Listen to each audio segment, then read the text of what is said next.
So இப்போ நம்ம வந்துட்டு லங் கேன்சர் பற்றி பேசலாங்க. லங் கேன்சர் வந்துட்டு எதனால் வருதுன்னு ஊர் உலகத்துக்கே தெரியும். 90% வந்துட்டு 90 to 95% it's because of smoking. புகையிலை ஸ்மோக் பண்ணுறதுனால தான். சினிமாஸ்லாம் வந்துட்டு போட்டு காமிப்பாங்க, புகையிலை வந்துட்டு இது பண்ணுறதுனால உங்கள் லங்ஸ் இவ்வளோ மோசமாகுது, ஸ்பாஞ்சை வந்துட்டு புழிஞ்செல்லாம் காமிப்பாங்க. அதெல்லாம் உண்மையான ஒரு செயல். பட் இருந்தாலும் நம்ம அதை நம்ப மாட்டோம். Because smoking is an addiction. அது அடிக்ஷன்லேருந்து வெளியே வர்றதுக்கு நிறைய சென்டர்ஸ் இருக்குது. பட் ஸ்டில் ஸ்மோக்கிங் பண்ணுறவங்க பண்ணிட்டு தான் இருப்பாங்க. அதனால் லங் கேன்சர் வர்றது கண்டிப்பாக அதே லெவலில் தான் இருக்குது.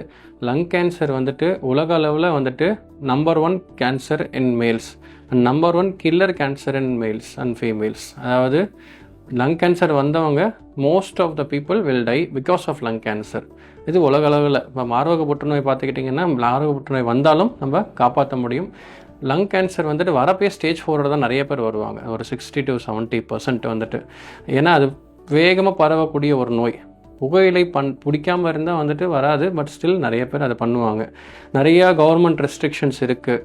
இப்போ புகையிலை வந்துட்டு ஸ்மோக்கிங் வந்துட்டு பப்ளிக் பிளேசஸில் வந்துட்டு பிடிக்கக்கூடாது. ஒரு 100 metre surroundings from hospital and ஸ்கூல்ஸில் வந்துட்டு புகையிலை விற்கக்கூடாது அப்படின்னு சொல்லிட்டு நம்ம தெரிந்தலை அப்படின்னா நம்ம இந்த நோயிலேருந்து விடுபட முடியாது. ஸ்மோக்கிங் இந்த லங் கேன்சர் மட்டும் காஸ் பண்ணுறது கிடையாது. வாய் புற்றுநோய் காஸ் பண்ணும், நேசோஃபேரிங்ஸு, இந்த கிட்னி கேன்சரு, அப்புறம் வந்துட்டு இந்த யூரின் பை சேமிக்கிற அந்த பிளாடர் கேன்சர், இது மாதிரி எக்கச்சக்கமான கேன்சர்ஸ்க்கும் வழிவகுக்கும். இது இல்லாமல் ஹார்ட் டிசீசஸ்ஸு, பிரெயின் ஸ்ட்ரோக், இதெல்லாம் வந்துட்டு எல்லோரும் சொல்கிறது தான். இருந்தாலும் நானும் திருப்பியும் சொல்கிறேன், இதெல்லாம் வந்துட்டு காஸ் பண்ணுறது இருந்தாலும் நம்ம ஸ்மோக்கிங் நம்ம பிடிக்காமல் இருந்தால் மட்டும்தான் இதெல்லாம் வராது. Smoking pan. லங் கேன்சர் வந்துட்டு நான் ஏற்கனவே சொன்ன மாதிரி 70%, 60 to 70% ஸ்டேஜ் 4 தான் வரும். ஸோ அதனால் அதை குணப்படுத்தக்கூடிய வாய்ப்புகள் கம்மி. ஸோ வரவங்களில் ஒரு 4 பேர் வராங்க, 5 பேர் வராங்கன்னா ஒருத்தர் 2 பேர் தான் குணப்படுத்தக்கூடிய ஸ்டேஜில் வருவாங்க. ஸோ வரவங்களுக்கு நம்ம குணப்படுத்தி அதுக்கப்புறம் வந்துட்டு ரீஹாபிலிட்டேஷன், ஸ்மோக்கிங் ரீஹாபிலிட்டேஷன் இதெல்லாம் வந்துட்டு பண்ணலாம். நம்ம தெரிஞ்சுக்க வேண்டிய முக்கியமான விஷயம், ஸ்மோக்கிங் நம்ம ஸ்டாப் பண்ணால் தான் உண்டு. அதுக்கு ரீஹாபிலிட்டேஷன் சென்டர்ஸும் உண்டு. ஸ்மோக்கிங் நிக்கோட்டின்ற ஒரு சப்ஸ்டன்ஸு, அதனால தான் வந்து அந்த அடிக்ஷன் வருது.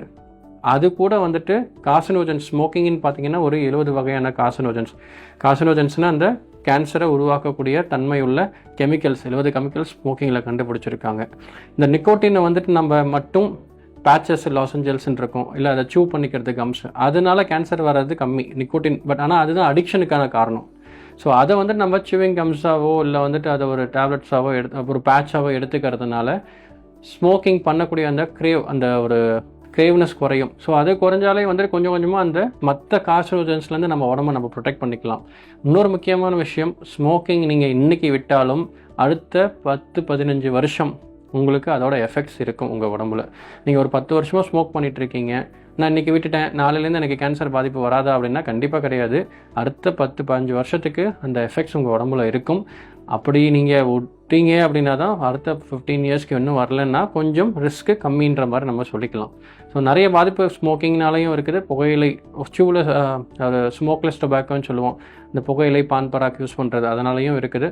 ஸோ முக்கியமான காரணம் ஸ்மோக்கிங்ன்றதுனால லங் கேன்சர் டேயில் நம்ம கண்டிப்பாக ஸ்மோக்கிங்கை விடுவோம், இல்லை அதற்கான முயற்சிகளாச்சும் எடுப்போன்ற ஒரு உறுதிமொழி எடுத்துக்கலாம். நன்றி, வணக்கம்.